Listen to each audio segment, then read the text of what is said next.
A millionaire was about to sign and lose everything until a poor janitor whispered in his ear.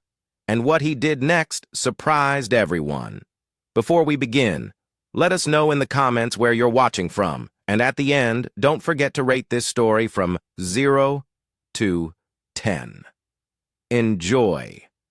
David Miller was about to sign the contract that would seal the biggest business merger of his career.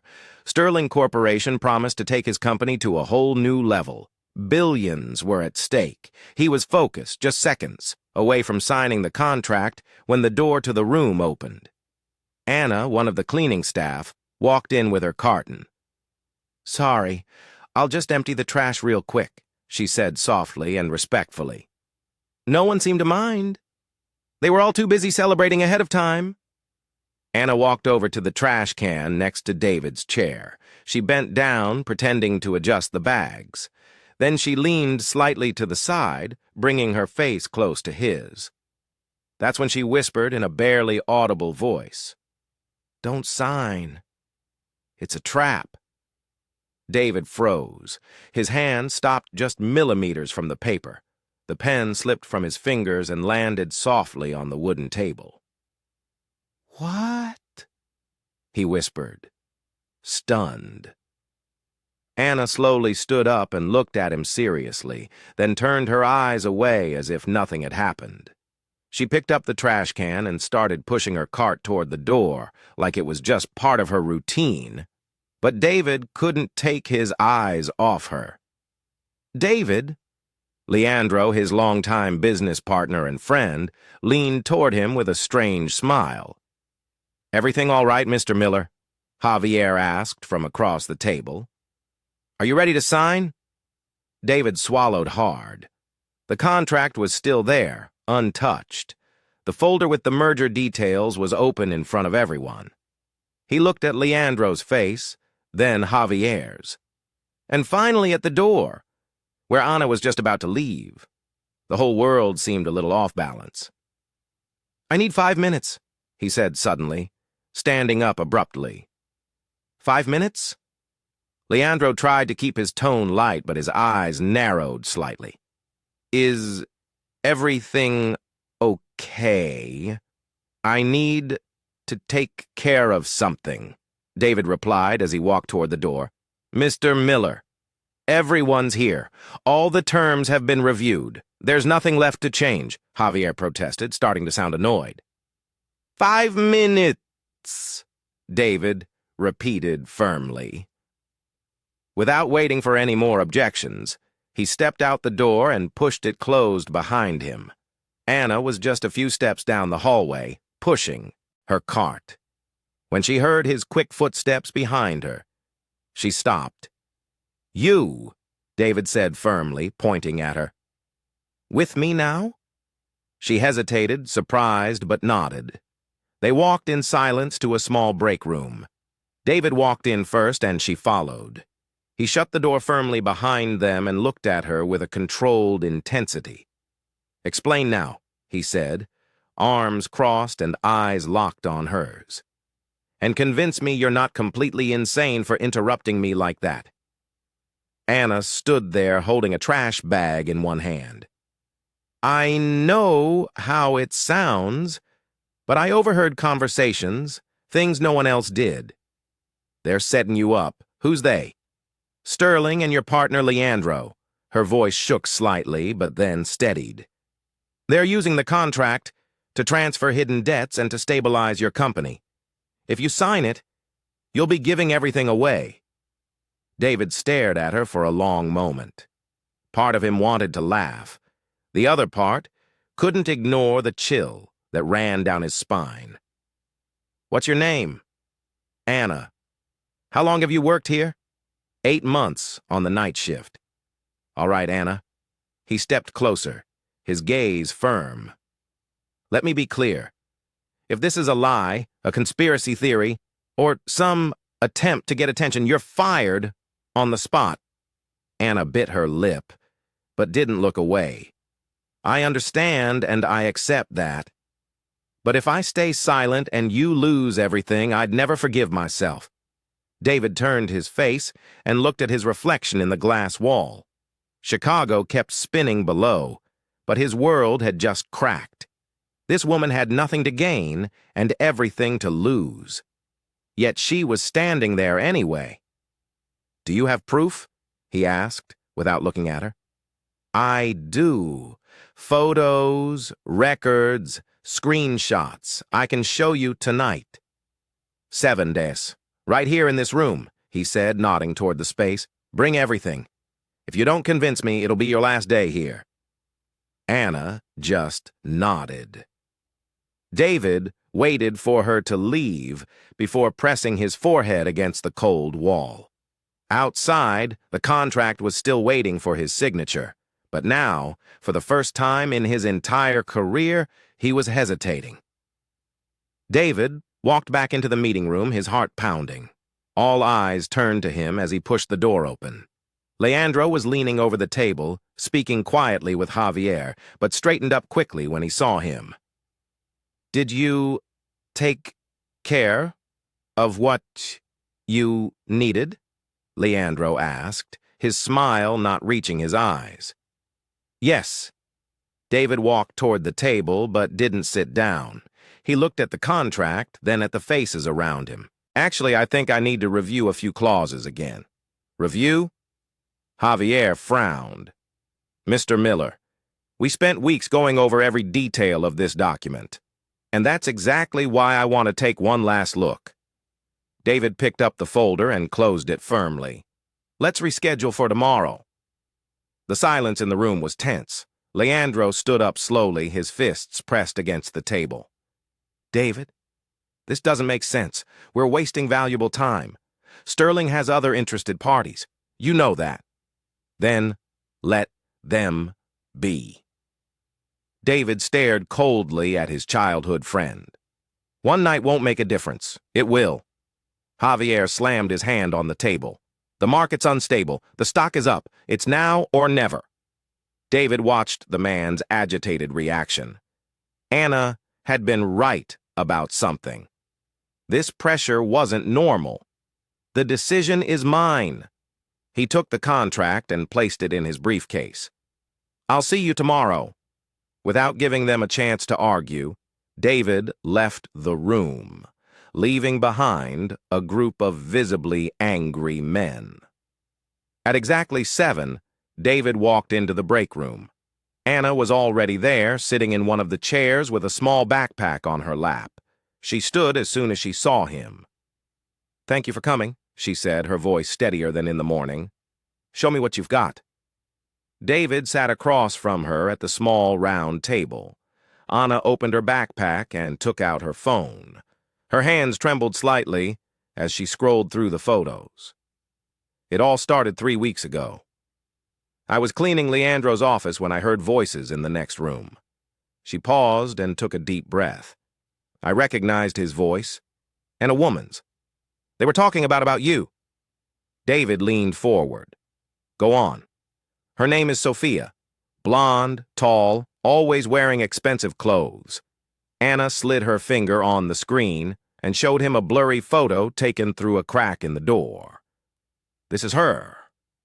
David felt a chill run down his spine. Sophia Delgado, his ex-girlfriend, the one who ended things 2 years ago, saying they were too different. How was she involved in this? She and Leandro, they're together now, and they're planning something against you. Anna swiped to the next photo. "Listen to this." She hit play on a recording. "The audio wasn't great, but the voices were clear enough. Once he signs, we'll have full control of the assets." "Are you sure?"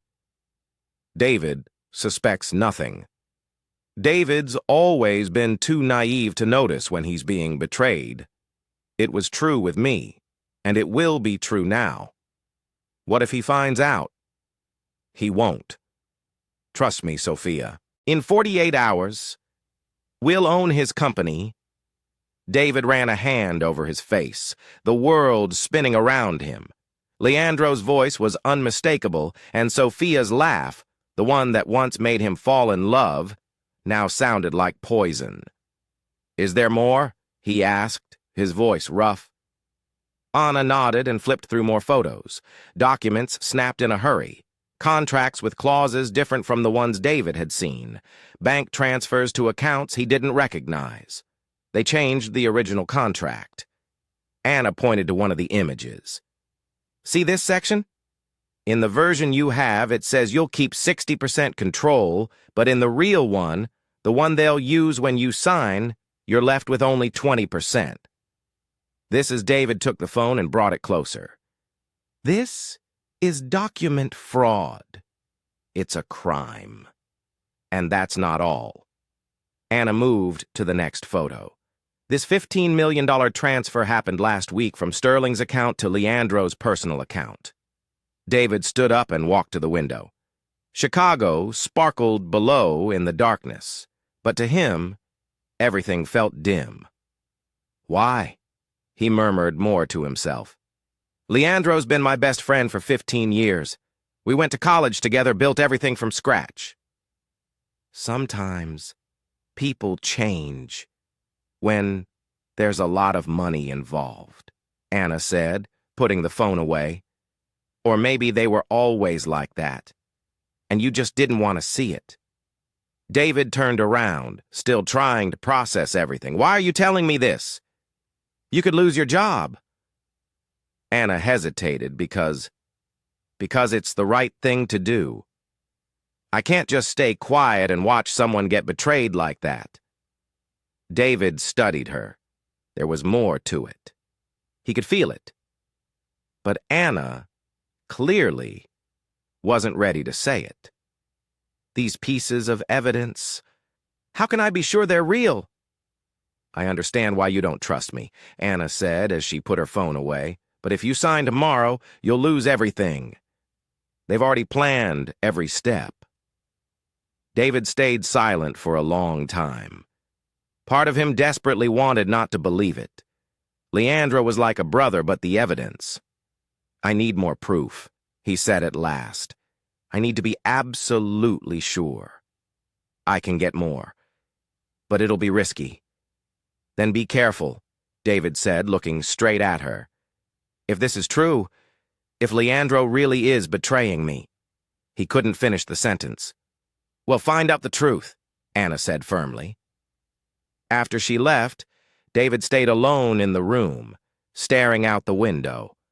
For the first time in 15 years of friendship, he was doubting Leandro, and that doubt was growing inside him. The next morning, David arrived at the office earlier than usual. He had spent the whole night thinking about the evidence Anna had shown him. The images of the forged documents wouldn't leave his mind, nor would Leandro's voice in that incriminating recording. He needed more answers. David went straight to Human Resources. He asked to see Anna Santos's file. Martha, the HR employee, looked surprised. The cleaning lady's file? She asked, adjusting her glasses. Did something happen? Just a routine check, David lied.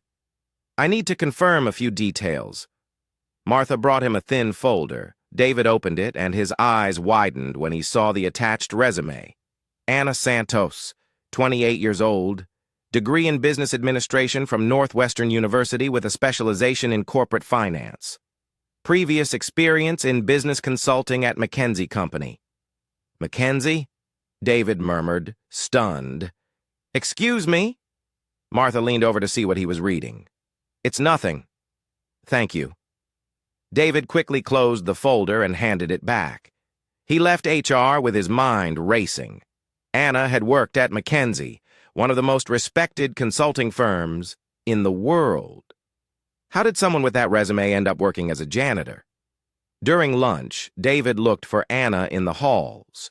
He found her on the 12th floor cleaning the windows in one of the smaller conference rooms. Anna, he said, approaching her, I need to talk to you. She turned around, surprised to see him. Did something happen? Did you find out more about Leandro?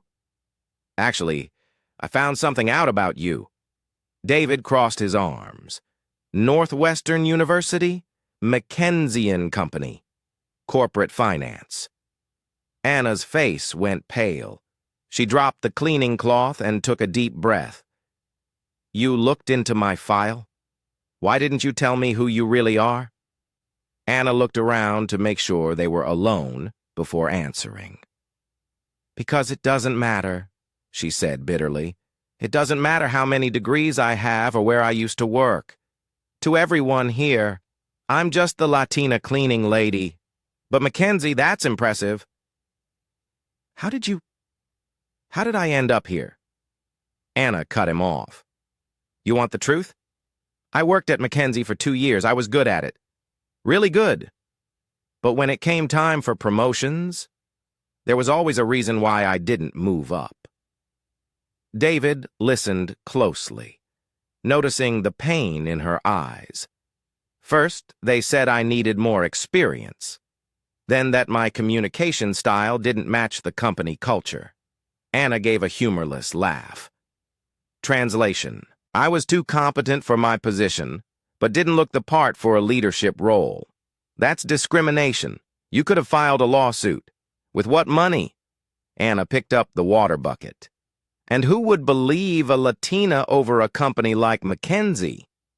David stayed silent, trying to process the injustice. And your family? You mentioned a sister. Maria is 22, Anna said softly. She was born with a congenital heart defect. We need $200,000 for surgery. When I was let go from Mackenzie, she paused. Actually, when they asked me to resign, I had to take whatever job I could find.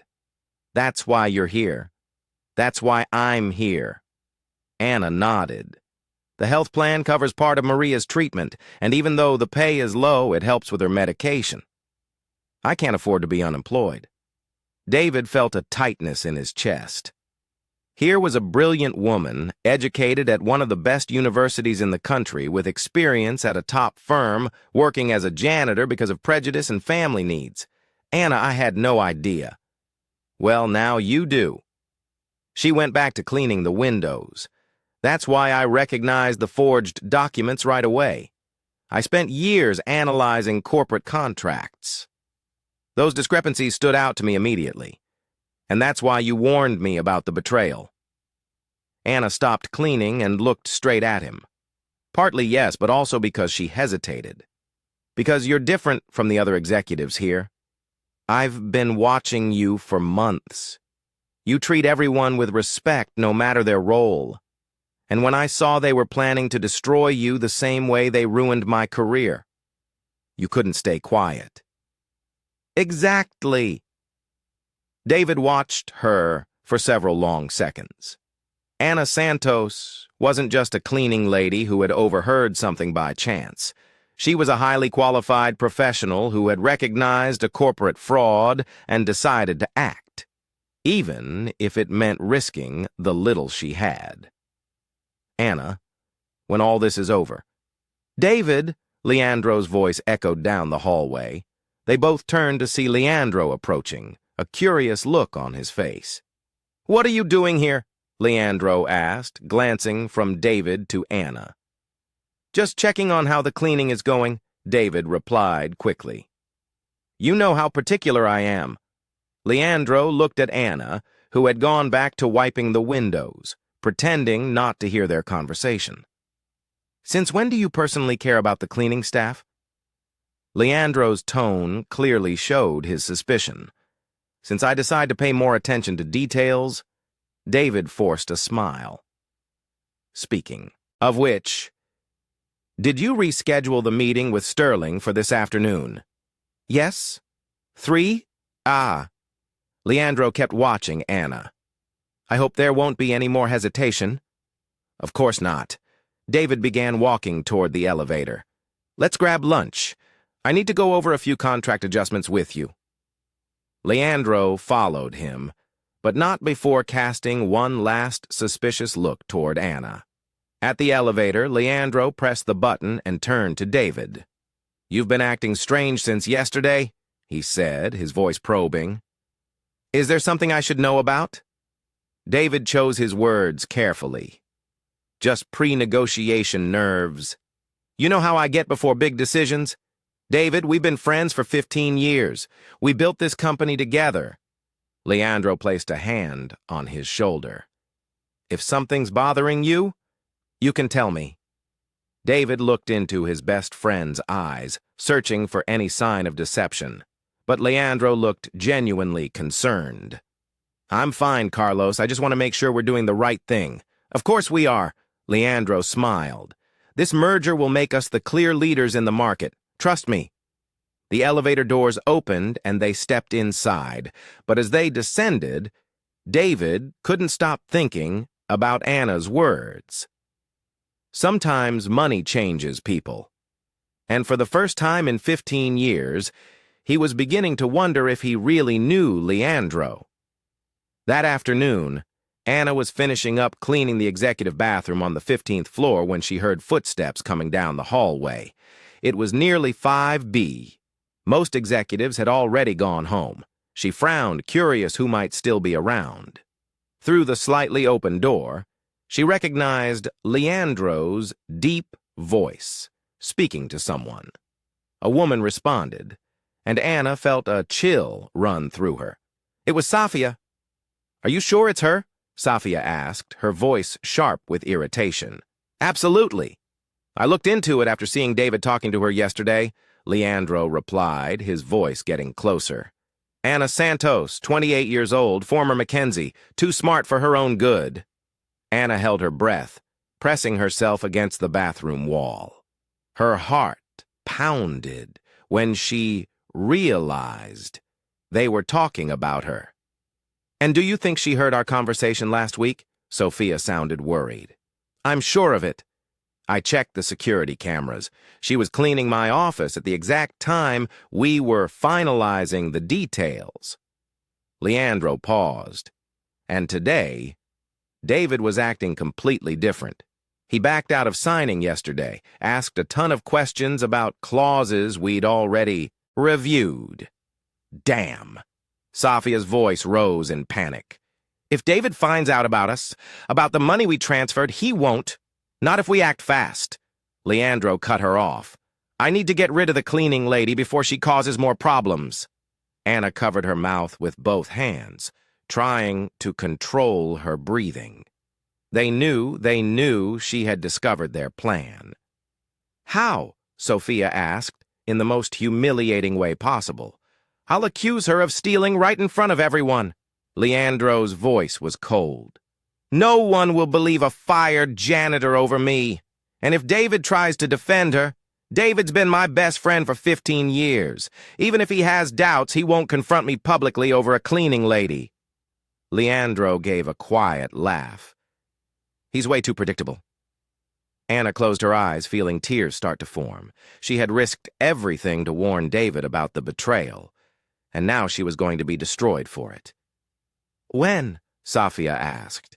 Now, I'll call her to the main auditorium, announce an urgent safety meeting for all employees. The footsteps faded, and Anna stayed in the restroom a few more minutes, trying to regain her composure. Her hands were trembling as she thought about Maria, her sick sister, who depended on the health plan from this job. If she was fired for cause, she would lose not only her salary but also the medical coverage. The building's intercom crackled. All employees must report immediately to the main auditorium for an urgent safety meeting.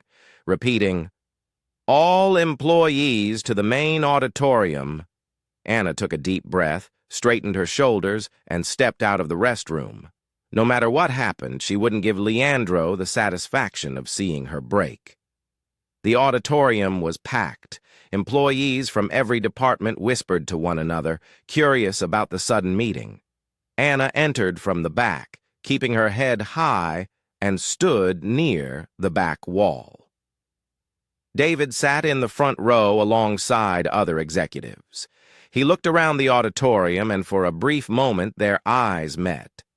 Anna saw confusion in his face, as if he didn't know the reason for the meeting either. Leandro stepped onto the stage carrying a manila folder. His face was serious, almost grim. Thank you all for coming on such short notice. His voice echoed through the microphone. Unfortunately, I need to address a very serious issue involving the security of our company. A nervous murmur spread through the room. Yesterday, we discovered that confidential documents were photographed and removed from the executive offices. Leandro paused for effect. This is not only a breach of contract, but also a case of corporate espionage. Anna felt a chill run through her. She knew exactly where this was going. After a detailed investigation with our security team, we've identified the person responsible. Leandra looked directly at Anna. Anna Santos from the cleaning staff. Would you please come forward? All eyes turned to Anna. She felt hundreds of stares on her, some curious, others already judging. Her legs were shaking, but she walked to the front of the room, keeping her dignity despite the humiliation she knew was coming. Miss Santos, Leandro continued, his voice taking on a cold, authoritative tone.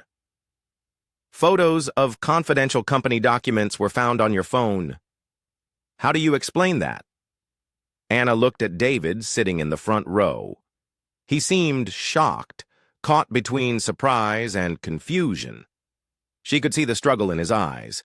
Anna began, but Leandro cut her off. In addition, he said, security cameras show you entering executive offices outside of your scheduled cleaning hours. He opened the folder and pulled out printed photos. These images were taken last week. The photos were passed along the front row. Anna saw David take one and his face twisted into what looked like disappointment. Miss Santos, theft of intellectual property is a federal crime, Leandro said, stepping closer to her on the stage. However, given your previously clean record, we're offering termination for cause instead of involving law enforcement. This isn't fair, Anna finally found her voice. I was trying to protect. Protect what? Leandro interrupted harshly. Your own interests. Were you planning to sell this information to our competitors? No, I was protecting Mr. Miller from enough. Leandro slammed his fist on the podium. I won't allow a dishonest employee to defame this company or its executives. Anna looked at David in desperation, silently pleading for him to say something to defend her. But David remained silent, his face a mask of inner conflict. Security, please escort Miss Santos out of the building, Leandro signaled to two uniformed guards. She is no longer permitted on our premises. David, Anna cried out as the guards approached. You know I was trying to help. You saw the evidence. David stood up slowly, and for a moment Anna thought he was finally going to speak, that he would stand up against the injustice happening right in front of him. But then he looked away, his jaw tight. I'm sorry it's come to this, Anna, he said softly, almost in a whisper. But the evidence is very clear.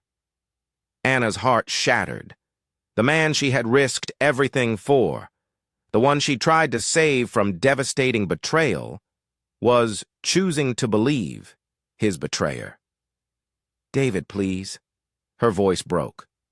You know who I really am. You know I would never. That's enough, Miss Santos. Leandro stepped down from the stage and walked toward her, a cruel smile on his face. The act is over. The security guards grabbed Anna by the arms, but she pulled away with dignity. I can walk on, my own. Her voice was steady again, even though tears were streaming down her face. As she was being escorted out of the auditorium, Anna stopped and turned to David one last time. When you find out the truth, she said loud enough for everyone to hear, remember you had the chance to do the right thing today and you chose not to. David closed his eyes as if her words were physical blows. Anna was escorted out of the building under the watchful eyes of hundreds of co-workers. Some looked sorry for her. Others looked relieved that the problem had been taken care of. On the sidewalk, one of the guards handed her a box with her few personal belongings. I'm sorry, Miss Santos, said the older guard, clearly embarrassed. Orders? Our orders? Anna nodded, took the box, and started walking toward the subway station. With each step, she felt the weight of humiliation and betrayal. But even more than that, she felt the heavy burden of knowing that David was walking straight into a trap. And now she had no way to warn him. Back in the auditorium, David remained seated even after all the other employees had left. Leandro came over and placed a hand on his shoulder. "I know this is hard, David. She seemed like a good employee," he said, his voice full of fake sympathy. "But sometimes people let us down." David looked at his friend, searching for any sign of dishonesty. But Leandro looked genuinely concerned. "The evidence was very clear," David murmured, mostly to himself. "Yes, it was," Leandro agreed. "But now we can focus on what really matters, the merger with Sterling. Our company is about to become an empire. David, we can't let disloyal employees ruin our dream." David nodded slowly, but a part of him, a small but persistent part, couldn't forget the honest desperation in Anna's voice when she called his name. "Shall we reschedule the signing for tomorrow morning?" Leandro asked. "First thing, no more delays." "Yes."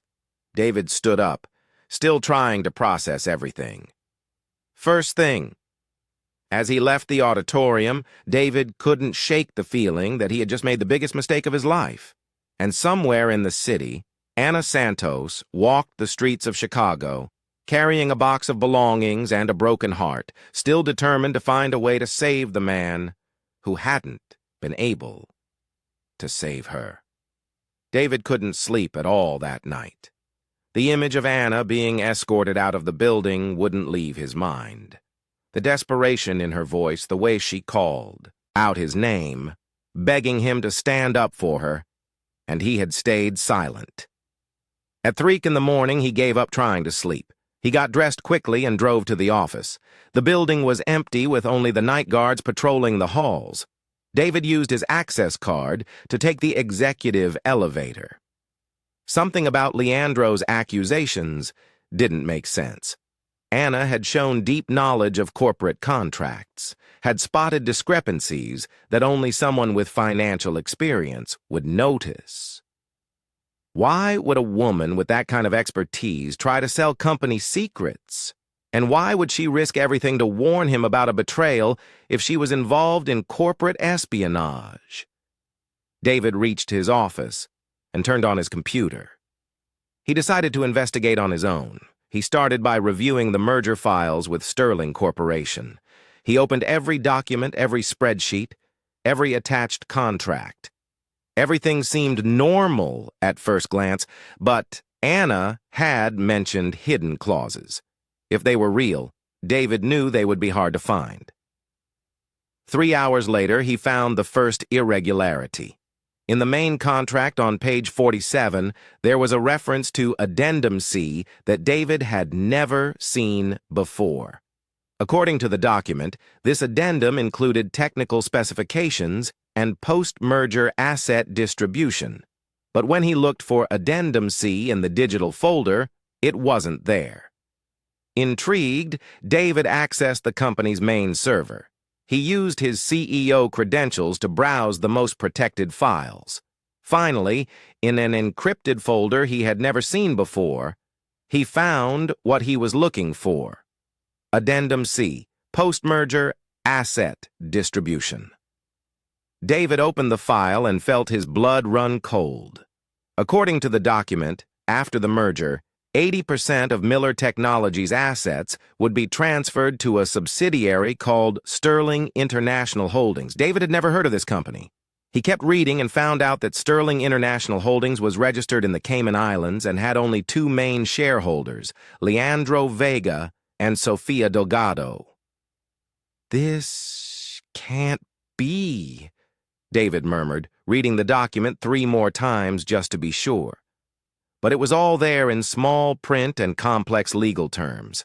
The plan was both clever and cruel.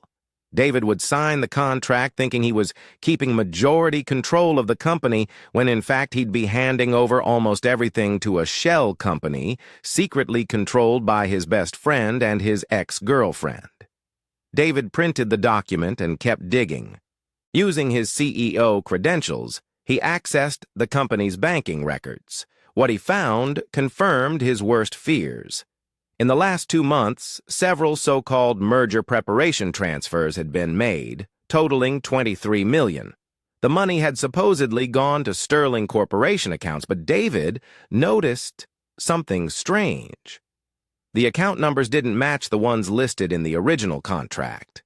Using his access to the corporate banking system, David traced where the money actually went. $23 million had been transferred to a personal account under the name L. Vega, Leandro Vega. 15 years of friendship, David whispered, feeling like he'd been punched in the gut. But there was more. David found emails between Leandro and Sterling executives that he had never been copied on. The messages revealed that the merger was really a hostile takeover in disguise. Sterling Corporation wasn't even a real active company. It was just a front for the scam Leandro and Sophia had set up. In one email dated 3 weeks ago, Leandro wrote, "David is completely naive. 15 years of friendship blinded him to the possibility of betrayal. By the time he realizes what happened, we'll already have full control of the assets and be out of the country." Sophia was right. He really is too predictable. David had to stop reading. His hands were shaking as he held the mouse. His best friend, the man who had been the best man at his wedding, who cried with him when his mother passed away, who stood beside him while they built the company, was planning to destroy him completely. He kept investigating and uncovered even more of the plan. After David signed the contract, Leandro would announce an emergency restructuring, claiming made-up financial issues. David would be forced to step down as CEO for the good of the company, and Leandro would take full control. Then, all the real assets would be transferred to Sterling International Holdings, leaving David with nothing but debts and legal responsibilities. The plan was so well thought out that David felt both disgust and a twisted sense of respect. Leandro had spent months, maybe even years, planning every single detail. David also found recorded phone calls stored by the company's security system. One of them from 2 weeks ago was between Leandro and Sophia. "Leandro, are you sure David won't suspect anything?" Sophia. "Leandro, I dated him for 2 years. I know every one of his weaknesses. David always trusts people too much. It's his biggest strength and his biggest flaw. What if he finds out before the signing? He won't. But if he does, we have the forged documents. We can claim he was trying to commit fraud himself with my word against his. You really hate him that much? It's not hate, it's ambition. David was a good boyfriend, but he was always limited, too small for my dreams. With you, I can have everything I've ever wanted." David paused the recording, feeling sick. Sophia had ended things with him 2 years ago, saying they wanted different things in life. In truth, she'd just been looking for someone more ambitious and more willing to cross lines. By 6 o'clock in the morning, David had gathered enough evidence to put Leandro and Sophia in prison. But he also realized something painful. Anos Santos had tried to save him, and he had walked away when she needed him most. He remembered her words from the day before. "When you find out the truth, remember you had a chance to do the right thing today, and you chose not to." She was right. Completely right. And now David had to find a way to fix the terrible mistake he had made. But first he had to make sure Leandro and Sophia didn't find out that he knew the truth. The signing meeting was set for 9 a.m., just 3 hours away. David copied all the files onto a flash drive and emailed them to himself from 3 different accounts. Then he cleared his browser history and shut down the computer. As he was leaving the office, his phone rang. It was Leandro. "David, I'm glad you picked up," Leandro said, his voice sounding falsely concerned. "I couldn't sleep after what happened yesterday with the cleaning lady. I know it shook you up." "I'm okay," David replied, trying to keep his voice steady. "It was tough, but you were right. The evidence was clear. I'm glad you understand." David could hear the relief in Leandro's voice. "Are you ready for today's meeting? Our big moment has finally arrived." "Of course. 9I, right?" "That's right, David. I want you to know that no matter what happens in business, our friendship will always mean the most to me." David closed his eyes, feeling the sting of that hypocritical statement. "To me, too, Leandro. To me, too." When he hung up, David knew exactly what he had to do. Not just to save his company, but to make things right for the brave woman who had risked everything to warn him about the betrayal. Ana Santos had tried to save him. Now it was his turn to save her, but first he had to find her. And after humiliating her in front of everyone the day before, David wasn't sure she'd be willing to speak to him again. Looking out the window of his office, watching Chicago wake up under the morning sun, David Miller prepared for the most important fight of his life. A fight not just for his company, but for his own soul. Because he had learned a painful lesson. Sometimes the most important people in our lives are the ones brave enough to tell us the truth we don't want to hear. And Ana Santos had done exactly that. Now, it was time to honor her courage with his own. David canceled the meeting with Sterling Corporation, claiming a family emergency. Leandro was furious, but David didn't care. He had more important things to take care of. Using HR records, David found Anna's address, 847 Lincoln Street, apartment 2B, in the Pilsen neighborhood on Chicago's South Side. It was one of the city's poorer areas, mostly Latino, where many immigrant families worked hard to get by with the low-paying jobs. David had never set foot in Pilsen before. As he drove down the narrow streets, he couldn't help but notice how different it was from the world he knew. Old brick buildings with rusty fire escapes, small shops with signs in Spanish, children playing on cracked sidewalks. It was a world far removed from the shiny skyscrapers of the financial district. He parked his BMW in front of a 3-story building that had clearly seen better days. The paint was peeling and some windows had cracks covered with tape. David climbed the creaky stairs to the second floor. He stopped in front of door 2B and took a deep breath before knocking. Shuffling footsteps approached. The door opened just a crack held by a safety chain. Through the opening, David saw part of Anna's face. Her eyes were swollen like she'd been crying all night. "What do you want?" she asked, her voice cold as ice. "Anna, I need to talk to you." "I found out the truth about Leandro and Sophia." "Oh, you just found out?" Anna gave a bitter laugh. "How convenient. After you humiliated me in front of 200 people?" "Please, just let me explain." "There's nothing to explain." Anna started to close the door, but David placed his hand against it.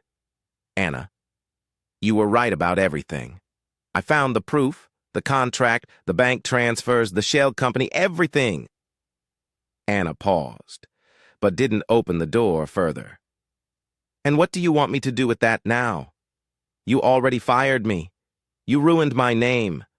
I have nothing left to lose or to gain." "Yes, you do. I can clear your name." "I can, Anna." "Who is it?" A weak voice called from inside the apartment.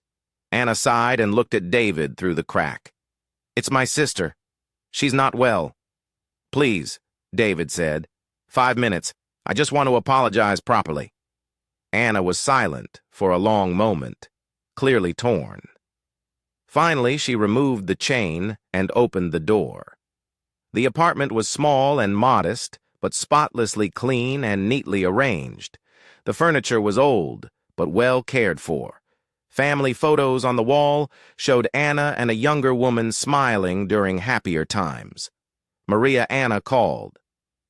"We have a visitor." A young woman around 22 came into the room. She was clearly Anna's sister. Same brown eyes, same delicate features, but she looked very ill. Her skin was pale, and she moved slowly, as if every step took effort. "Hi," Maria said with a faint smile. "You must be Anna's boss." David felt a tightness in his chest. Anna had lost her job, but hadn't told her sister yet. "Former boss," Anna corrected quickly. "David, this is my sister Maria. Maria, this is David Miller." Maria extended a frail hand, and David shook it gently. "Anna talks a lot about you," Maria said. "She says you're not like other bosses, more human." David looked at Anna, who turned her eyes away, clearly embarrassed. "Maria, why don't you go back to your room and rest?" Anna suggested. "The doctor said you need to save your strength." "All right." Maria headed slowly toward the hallway, but stopped. "It was nice meeting you, Mr. Miller. Please take care of my sister. She's the bravest person I know." After Maria left the room, David turned to Anna. "Why didn't you tell me how serious her condition is? I told you she needed surgery." Anna sat on the worn-out couch. "I didn't think I needed to go into detail." "What kind of surgery?" Anna hesitated before answering. "A heart valve transplant. Maria was born with a congenital defect. Her current valve is failing. Without the surgery, her voice broke. Doctors say she might have 6 months." David felt like he'd been punched. Anna had been dealing with all this on her own, working as a janitor to keep her sister's health insurance, and he had fired her right when she needed it most. "How much does the surgery cost?"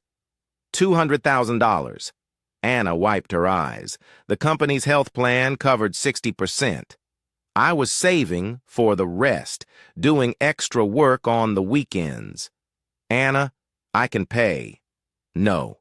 She stood up abruptly. "I don't want your pity or your charity. It's not pity, it's responsibility." David stood. "Up to." "I made a terrible mistake yesterday. I treated you unfairly. You didn't treat me unfairly." Anna's voice was filled with pain. "You betrayed me. You knew who I was. You knew I was trying to help you, and you still said nothing. While Leandro humiliated me, I was confused, torn between your best friend and a janitor." Anna cut him off. "And you chose your best friend."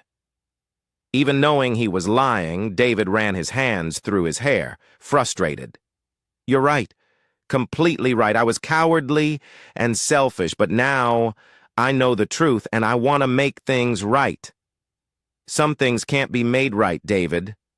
Anna walked over to the window, looking out at the street. "I lost my job, my reputation, and more importantly, I lost Maria's health coverage. All because I tried to do the right thing. Let me help, please." "Why?" Anna turned to face him. "Because you feel guilty? Because you want to ease your conscience? Because you're the bravest person I've ever met." His words came out with a sincerity that even surprised David. "You risked everything to save me from betrayal, and I abandoned you when you needed me most." Anna studied him for a long moment. "Maria needs a surgery in 2 weeks. Without the insurance, I'll have to pay for it myself. I don't have the money. I'll pay today, and in return, nothing." David shook his head. "Absolutely nothing. It's the least I can do." Anna gave a humorless laugh. "The least you can do is leave my house and my life. I don't trust you anymore, David. You had the chance to show who you really are, and you did. Anna, please leave." She walked to the door and opened it. "Maria needs rest." And I need to look for another job. David hesitated at the door. This isn't over. I'm going to expose Leandro and Sophia. I'll clear your name. Do whatever you want, Anna said without looking him in the eye. But do it without me. David walked out of the apartment with a heavy heart. As he went down the stairs, he heard the door close behind him and the lock turn. Outside, sitting in his BMW, David looked at the modest building where Anna and Maria were struggling to survive. He had uncovered Leandro's betrayal, but had lost something much more valuable, the trust of the only person who had tried to save him. Now he had to find a way to earn that trust back. Because he was starting to realize that Anna Santos wasn't just the key to exposing the betrayal. She was becoming the most important person in his life. Over the next 3 days, David couldn't stop thinking about Anna and Maria. He had postponed the merger with Sterling Corporation indefinitely, citing the need for more legal reviews. Leandro was becoming more and more nervous and pushy, but David managed to buy time. Meanwhile, he quietly looked for ways to help the Santos sisters without Anna finding out. He couldn't just show up at their door with a check. Anna had made it clear she wouldn't accept direct help from him. On Wednesday morning, David had an idea. He called Northwestern Memorial Hospital, where Maria was being treated, and managed to speak with Dr. Rodriguez, the cardiologist in charge of the case. Dr. Rodriguez, my name is David Miller. I'd like to discuss Maria Santos' case. I'm sorry, sir, but I can't share patient information with unauthorized individuals. I completely understand. David chose his words carefully. I'm not asking for medical details. I'm interested in making an anonymous donation to cover the cost of her surgery. There was a pause on the other end. An anonymous donation? Exactly. $200,000. I'd like the family to believe it came from a medical scholarship or social support program, something that wouldn't raise suspicion. Mr. Miller, that's extremely generous. May I ask what your relationship is to the patient? Let's just say I owe the Santos family a great deal. David paused. Is it possible to arrange this without revealing my name? Yes. We have an anonymous donor program for cases like this. I can schedule the surgery for next week if the funds are in place. They will be. I'll transfer the money today. On Thursday afternoon, Anna got a phone call that changed everything. Miss Santos. Dr. Rodriguez's voice sounded cheerful. I have wonderful news about Maria. Anna felt her heart race. Is she okay? She's stable, but this is something else. We've been approved for a federal medical aid program for severe heart cases. Roria's surgery will be fully covered. Anna almost dropped the phone.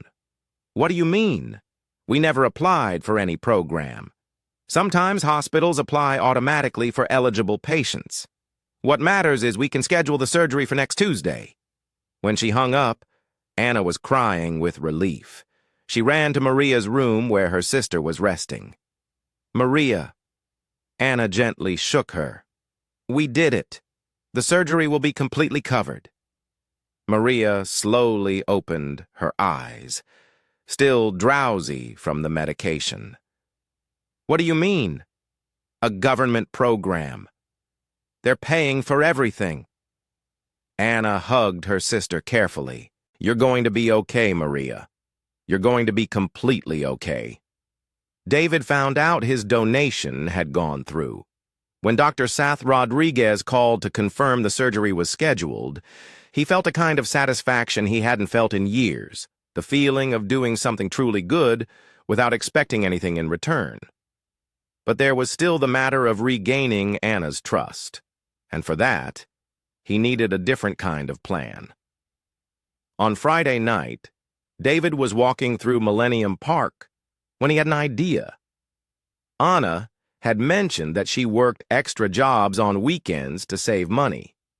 Maybe she was still doing that even after losing her job at Miller Technologies. David spent all of Saturday looking for her. He visited cafes, restaurants, and offices that hired weekend cleaning staff. Finally, at 5 in the afternoon, he found her. Anna was cleaning the windows of a small accounting office on North Michigan Avenue. She wore simple clothes and had her hair tied back in a ponytail. Even while doing manual labor, she carried herself with a quiet dignity that David found inspiring. He waited across the street until she finished and came out of the building. "Anna!" He approached carefully. She turned, surprised and clearly annoyed. "Are you following me now?" "No. I mean, yes, but not the way you think." David stumbled over his words. "I heard about Maria's surgery, that it was approved by a government program." Anna looked at him with suspicion.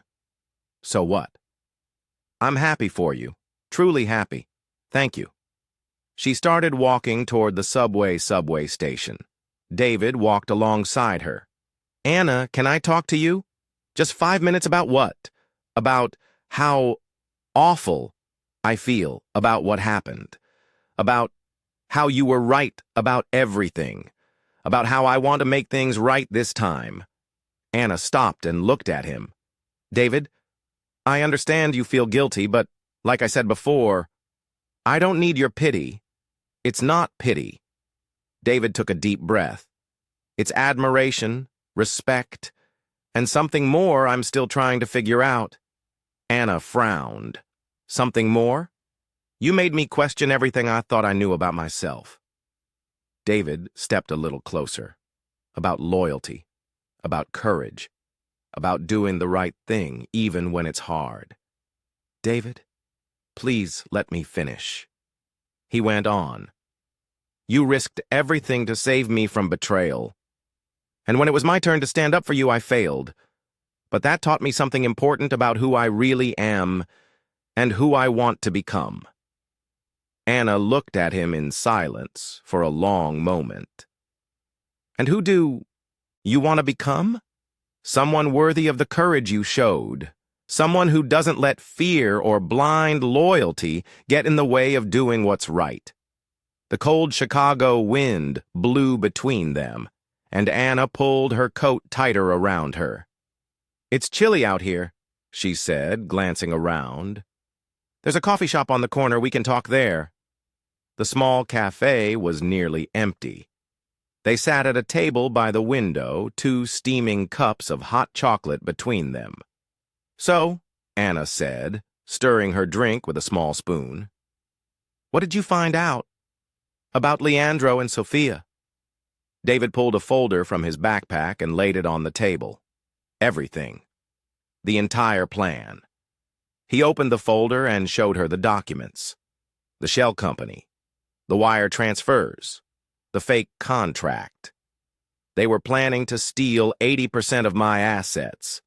Anna flipped through the papers, and David saw her eyes widen as she read. "This is worse than I imagined." She looked up at him. "What are you going to do? Expose them publicly on Monday." David leaned in closer. "But I need your help." "My help? You still have the original photos, the recordings. I need your evidence to complete the case." Anna fell silent, thinking it over. "And then after Leandro and Sophia are exposed." Then David hesitated. "Then I'd like you to come back to the company, not as a cleaner, as vice president of operations." Anna nearly choked on her hot chocolate. "Vice president, you have the knowledge, the experience, and the integrity. The company needs people like you and leadership." "David," this is Anna shook her head. "It's crazy. You're not just anything," David interrupted. "You're smart, brave, and honest. Those are exactly the qualities I need by my side." They sat quietly for a few minutes, the weight of the conversation settle in between them. "Can I think about it?" Anna asked finally. "Of course. But Anna..." David reached across the table, his hand almost touching hers. No matter what you decide about the job, I'd like to have you in my life in some way. Anna looked at his hand, then at his eyes. David, we come from very different worlds. No, he said, shaking his head. I used to think that, but I don't anymore. We're just two people who believe in doing what's right, even when it's hard. When they left the cafe, night had fallen. The lights of Chicago sparkled around them, creating an almost magical atmosphere. They walked slowly toward the subway station, neither in a hurry to end the night. David, Anna said as they reached the entrance to the station. Thank you for today, for listening, for being different than I thought you were, and thank you for giving me a second chance. I know I didn't deserve it. They stood under the streetlights looking at each other. Anna looked beautiful, her cheeks pink from the cold, her eyes shining not under the stars. Anna. David stepped closer. Yes. Can I kiss you? Anna hesitated only for a second, then nodded. David kissed her gently at first, then more confidently as she responded. It was a sweet kiss, full of promises and new beginnings. When they pulled apart, they were both smiling. This just made things more complicated, Anna said, but her smile showed she didn't mind. The best things in life usually do, David replied. Anna laughed and walked toward the subway entrance.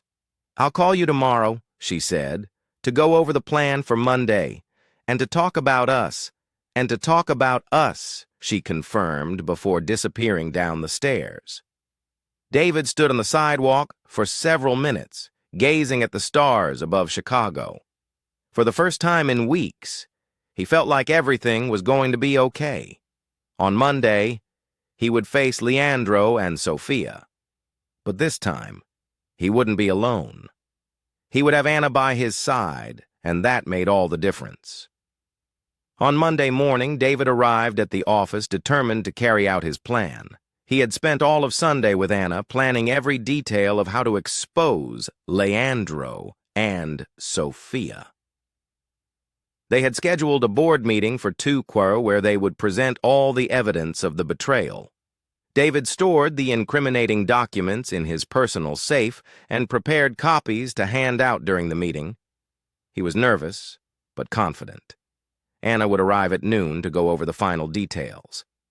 At 10 South, Leandro walked into his office without knocking. David, we need to talk. His voice had a tone David had never heard before. Cold. Threatening. Sure, David said, trying to stay calm. About what? Leandro closed the door behind him and stepped closer to David's desk. About your little late-night investigation on Friday. David's blood ran cold. I don't know what you're talking about. Don't lie to me, David. Leandro sat down in the chair across from the desk, crossing his legs with arrogance. Do you think I'm stupid? That I wouldn't notice someone accessing confidential files in the middle of the night? David kept a neutral expression, but inside he was panicking. I have the right to access any file in my own company. Oh, yes. Your company. Leandro gave a humorless laugh. For now. What's that supposed to mean? Leandro pulled his phone from his pocket and placed it on the table. It means I know exactly what you found. I know you talked to the cleaning lady. I know you're planning to expose me this afternoon. David stood up suddenly. How do I know? Leandro interrupted. David, you're even more naive than I thought. You think I don't have people keeping me informed about your every move? The office door opened again, and Sophia walked in. She looked perfect as always, but there was something cold and cruel in her eyes that David had never seen before. Hello, David. She walked over and kissed Leandra on the cheek. I missed you over the weekend. Sophia. David looked at her confused. What are you doing here? I'm here to witness your surrender. She sat on the armrest of Leandro's chair, running her fingers through his hair possessively. Surrender? Leandro smiled and unlocked his phone. David, you're going to cancel that ridiculous board meeting.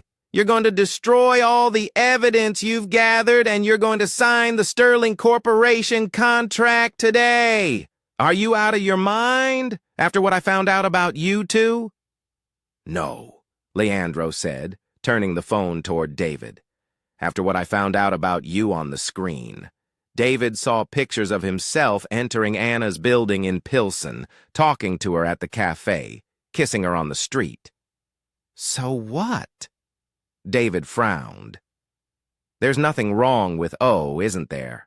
Sophia leaned forward. David, you used inside company information to locate a former employee, then you used company funds to pay for her sister's surgery. David felt the ground shift under him. How do you know about the anonymous $200,000 donation? Leandro laughed. David, did you really think you could move that kind of money without me knowing? That doesn't prove anything illegal. It proves abuse of power. Sophia pulled a folder from her purse. It proves you were romantically involved with an employee who had access to sensitive information. It proves you paid a large amount of money to influence a witness. David grabbed the documents and flipped through them. They were forged contracts, fake emails, altered bank records, everything designed to make it look like he had used the company to benefit Anna in exchange for favors. This is all fake.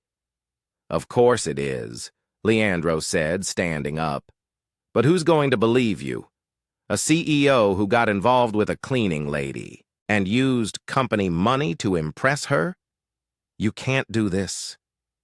We can, and we will, Sophia said, stepping closer to David, unless you cooperate.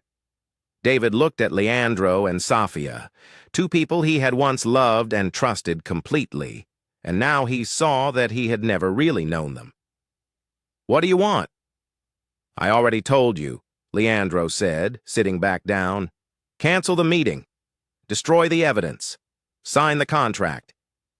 And if I don't, Leandro tapped his phone again and showed David another photo. It was Anna and Maria leaving the hospital after an appointment. Then Miss Santos and her sick sister will find out what happens to people who stick their noses where they don't belong. David felt pure rage run through him. Don't you dare threaten them. It's not a threat, David. It's a promise, Leandro said, putting his phone away. I have contacts all over Chicago. One phone call for me and Anna Santos won't find work anywhere. And her little sister. Well, accidents happen, especially with people in poor health. You're a monster. I'm a businessman, Leandro said, adjusting his tie. And you, my old friend, are a problem that needs to be dealt with. David looked at Sophia, searching for some trace of the woman he had fallen in love with years ago. Sophia, do you really agree with this? Threatening innocent people? Sophia laughed, a cold, calculated sound. David, you were always so romantic, so idealistic. She stepped closer to him. Do you really think I broke up with you because we weren't compatible? Didn't you? I broke up with you because you were poor. Her words hit like a slap. Well, not poor exactly, but limited. You were building a small company, dreaming small. Leandro offered me the chance to be truly wealthy. David stared at her, stunned. You never loved me. I loved your ambitions. I loved the potential of what you could become, Sophia said, touching his face with fake tenderness. But when I saw that Leandro was willing to do whatever it took to succeed while you clung to your moral principles, well, the choice was obvious. Moral principles? David pulled her hand away. You say that like it's a bad thing? In the business world, it is, Leandro said as he stepped closer. David, You built a $500 million company while limiting yourself with ethics and morals. Just imagine what you could have achieved if you'd been a little more flexible. I don't want to achieve anything that way. And that's why you'll lose everything, Sophia said, moving to stand next to Leandro. Because in the end, people like you always lose to people like us. David looked at the two of them, holding hands, smiling with cruelty. 15 years of friendship with Leandro, 2 years in a relationship with Sophia. All built on lies. You have 1 hour to decide, Leandro said, checking his expensive wristwatch. Noon. Either you sign the contract or we destroy you and everything you care about. And Anna, David asked, if I cooperate, will you leave her alone? If you cooperate and keep your mouth shut, Ana Santos and her sister can go on living their small, insignificant lives in peace, Leandro said, opening the door. But if you try to cross us again, he didn't finish the sentence, but the threat was clear. After they left, David sank into his chair. He looked out the window at Chicago, the city he'd called home for most of his adult life. Now it felt cold and unfamiliar. His phone rang. It was Anna. David, I'm arriving at the building. Is everything ready for the meeting? David closed his eyes.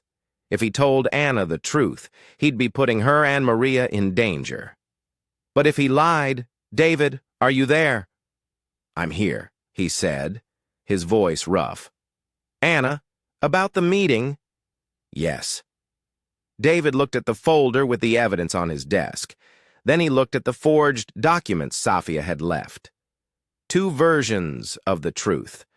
One that could save his company, the other that could protect the woman he was beginning to love. I need to cancel it. Cancel? Why? Legal complications. We need more time. There was silence on the other end. David, are you okay? You sound strange. I'm fine, he lied, hating himself for it. Just a change of plans. All right? Talk later. Of course. David ended the call and buried his face in his hands. For the first time in his adult life, he felt completely defeated. Leandro and Sophia had won, and he didn't know how to fight people who were willing to threaten the innocent. Outside, Anna stood on the sidewalk in front of the Miller Technologies building, looking up with a strange feeling that something was very wrong. Inside the office, David stared at the contract from Sterling Corporation. In a few hours, he would sign away everything, but at least Anna and Maria would be safe. Or at least that's what he hoped. Anna knew something wasn't right.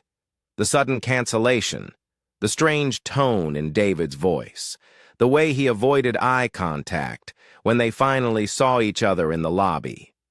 After 15 years working with people, she had learned how to read signs. That night, Anna decided to investigate on her own. As a former cleaning staff member, she knew every entrance and exit of the Miller Technologies building.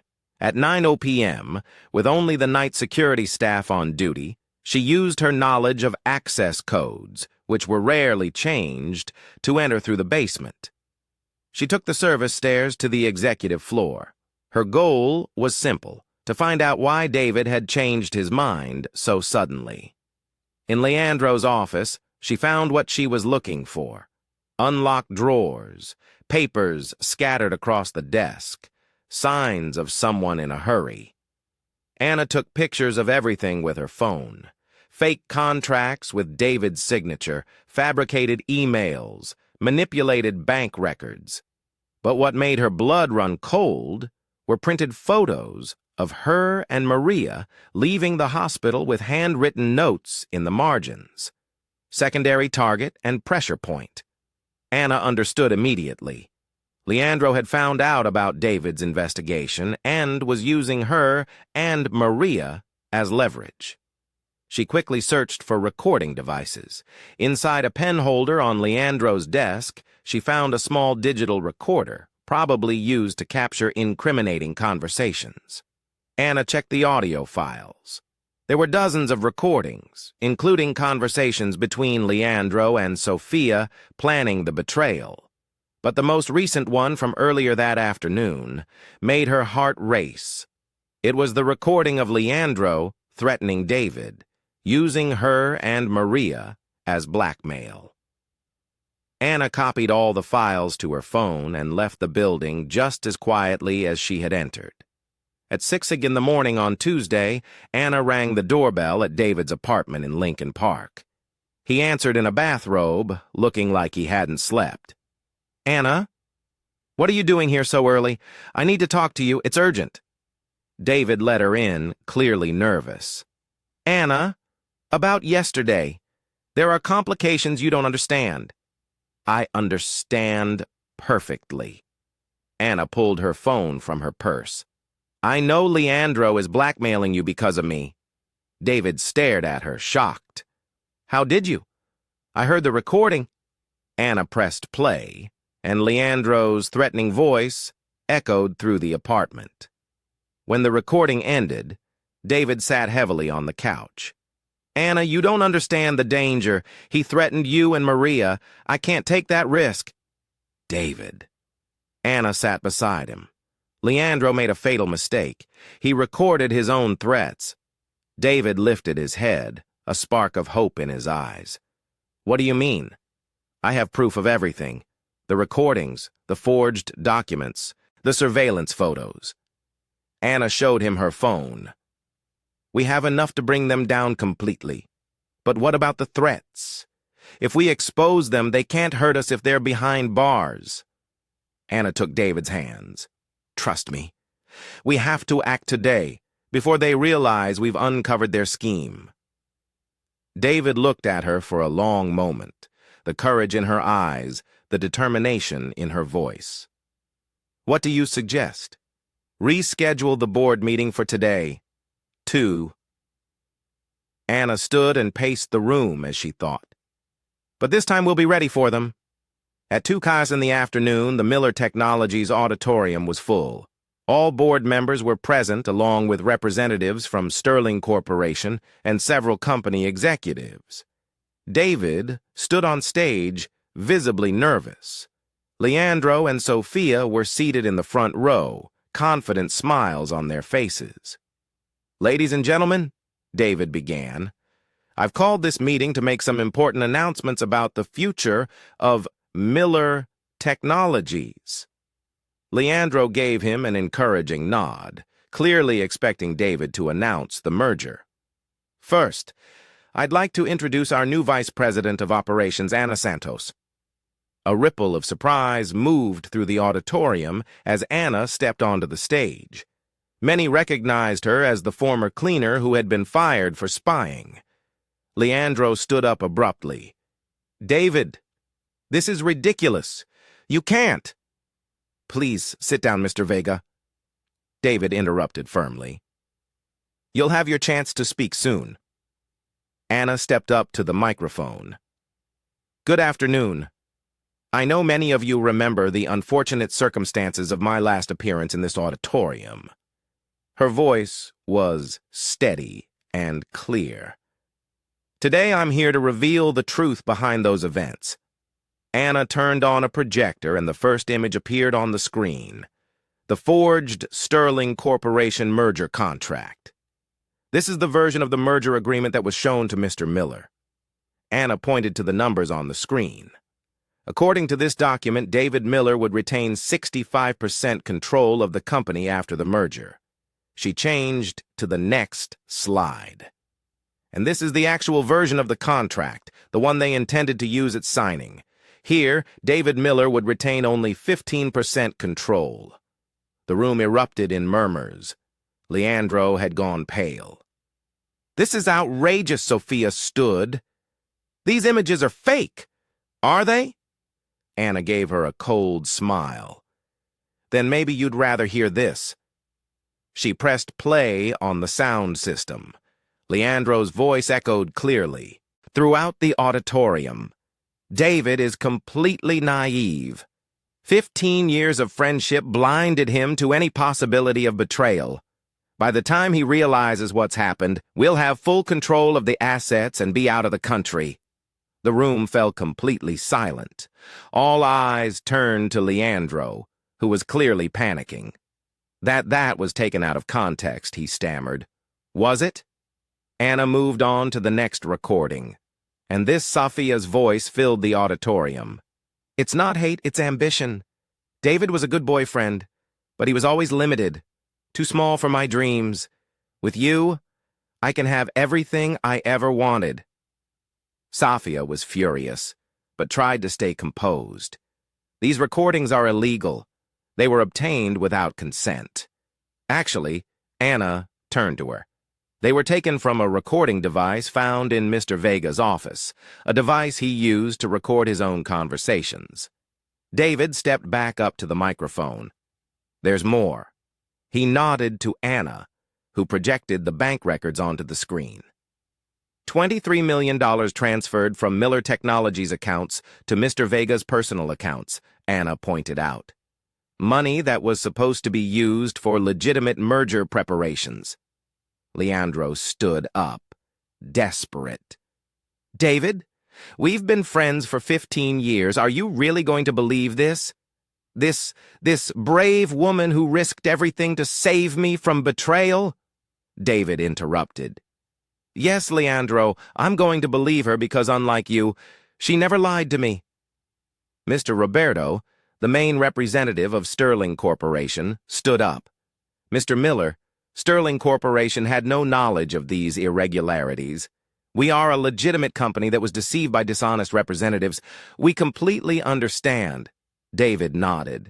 In fact, we'd like to discuss a legitimate merger with you in the future. On honest terms, Leandro looked around the auditorium, seeing only faces full of disapproval and disgust. At last, his mask of being a respectable executive had fully dropped. You know what? He said with a bitter laugh. I don't regret a thing, David. You are always too weak to do what needed to be done. You deserve to lose everything. And you deserve what's coming to you, said a new voice echoing through the auditorium. Everyone turned to see Detective Johnson from the Chicago Police entering with two other officers, Leandro Vega and Sofia Delgado.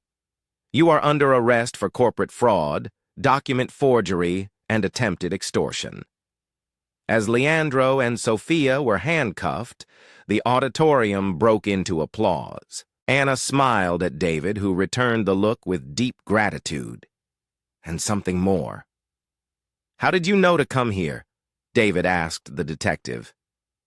Miss Santos contacted us this morning with the evidence, the detective replied with a smile. Cases like this with such clear proof are a prosecutor's dream. As Leandro and Sofia were escorted out, Leandro shouted at David, This isn't over. I have lawyers. I have contacts. You had them? David replied calmly. Now all you have is a jail cell. When the auditorium finally emptied, David and Anna were left alone on stage. So Anna said with a smile, How was my first day as vice president? Unforgettable. David pulled her into his arms. Anna, you saved me. In every possible way. We saved each other, she said, gently touching his face. Together. David kissed her right there on the stage where just hours earlier his life had nearly been torn apart. Now, with Anna in his arms, he felt like he was finally building something real. And now? Anna asked when their kiss ended. Now, David smiled. We have a company to rebuild and a life to build together. Outside the building, the sound of police sirens faded into the distance, carrying away 15 years of false friendship and 2 years of fake love. But inside the building, something true and beautiful was just beginning. 2 weeks after the confrontation, Anna was finishing her review of the financial reports in her new office, a spacious room on the same executive floor as David's with a view of Lake Michigan. As vice president of Miller Technologies, she had already implemented changes that were showing impressive results. A soft knock on the door pulled her from her thoughts. "Come in," she said without looking up from the documents. "Madam Vice President, do you have a minute for your CEO?" David's playful voice made her smile. "I always have time for my boss." Anna finally looked up and was surprised. David was holding a bouquet of red roses. "What's this?" "An apology." David walked over to her desk. "I know you've been working non-stop these past 2 weeks, and I haven't shown enough how much I appreciate everything you've done." Anna stood up, touched by the gesture. "David, you don't have to." "I do." He handed her the flowers. "Anna, you didn't just save my company. You saved my life. You helped me see the man I truly want to be. You were already a good man. You just needed to learn to trust the right instincts." David smiled and checked the time. "It's 5:30. How about we get out of here?" "I have a surprise for you." David drove through the streets of Chicago in silence, a mysterious smile on his face. Anna tried several times to guess where they were going, but he simply said it was a surprise. Finally, they stopped at North Avenue Beach.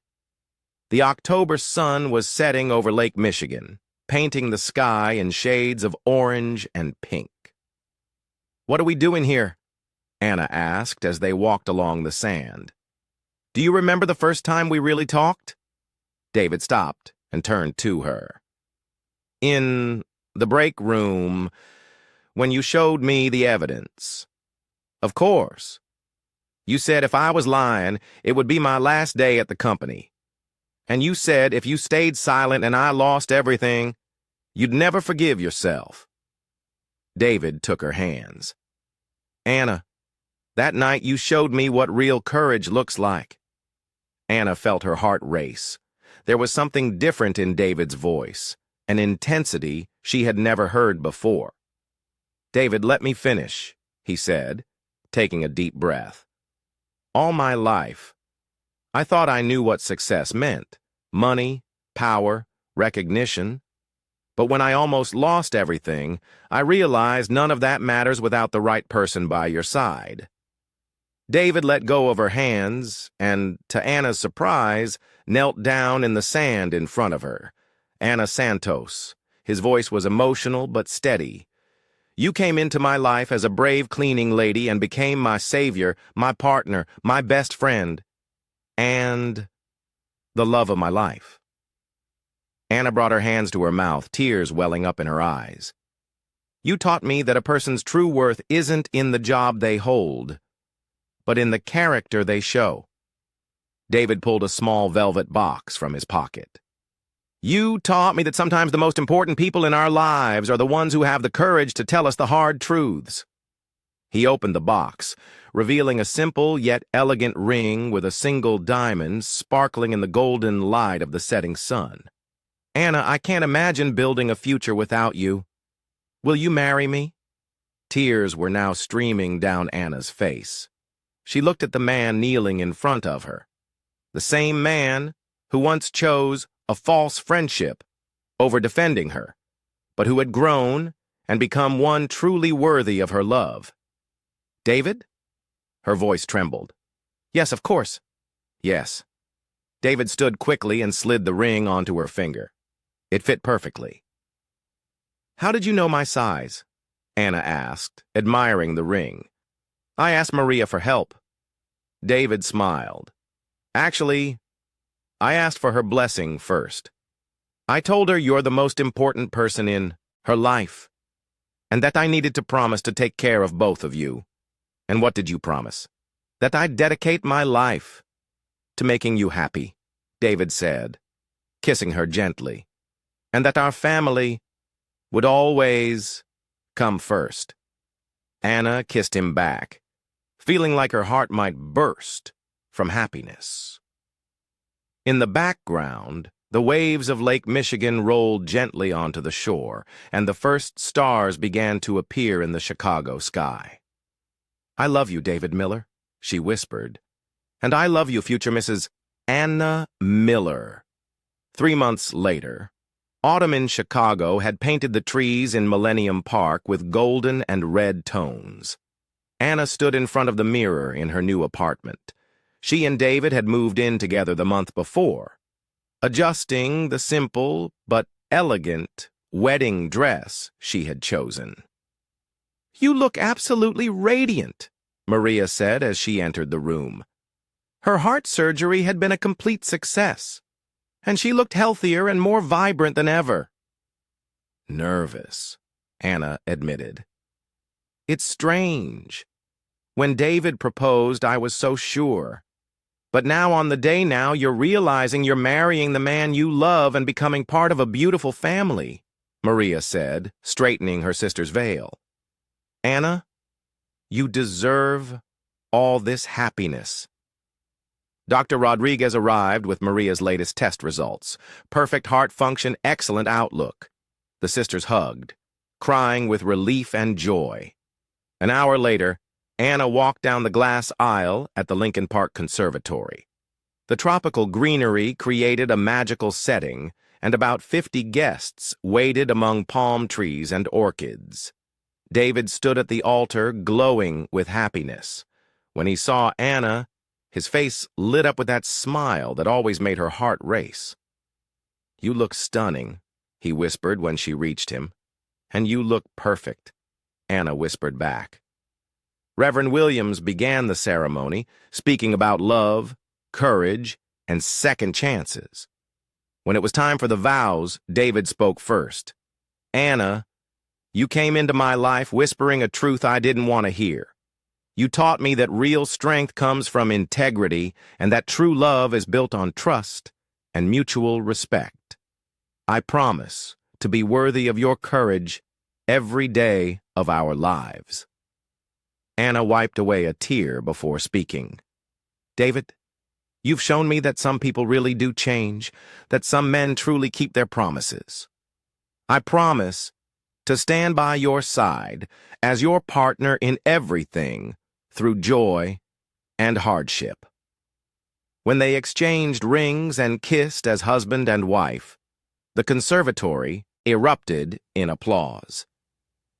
At the reception, Don Roberto gave a toast to the company's success. In the 3 months since Anna had become vice president, Miller Technologies had grown by 30% and secured major partnerships. "So, what's next for the future?" asked Martha from HR. Anna looked at David, then at Maria, who was happily dancing. "Well," Anna said with a mysterious smile, "there's actually one surprise we haven't shared with anyone yet." David looked at her, curious. "David, I'm pregnant," Anna said, gently touching her stomach. 6 weeks. Silence gave way to an explosion of joy. David lifted her into his arms and spun her around as everyone clapped and cheered. Later, on the rooftop of the hotel where they would spend their honeymoon, David and Anna stood holding each other, looking out at the lights of Chicago below. From janitor and CEO to husband and wife expecting a child, Anna said, "What an incredible journey." "The best part," David said, kissing the top of her head, "is that our story is just beginning." "David," Anna turned in his arms. "Yes. Thank you for becoming the man I always knew you could be. Thank you for never giving up on me." They kissed under the stars of Chicago. What did you think of Anna and David's story? Share your thoughts in the comments. On a scale from 0 to 10, how would you rate this story? Don't forget to subscribe and turn on notifications to keep up with all our stories. And check out more inspiring stories by clicking right here on the end.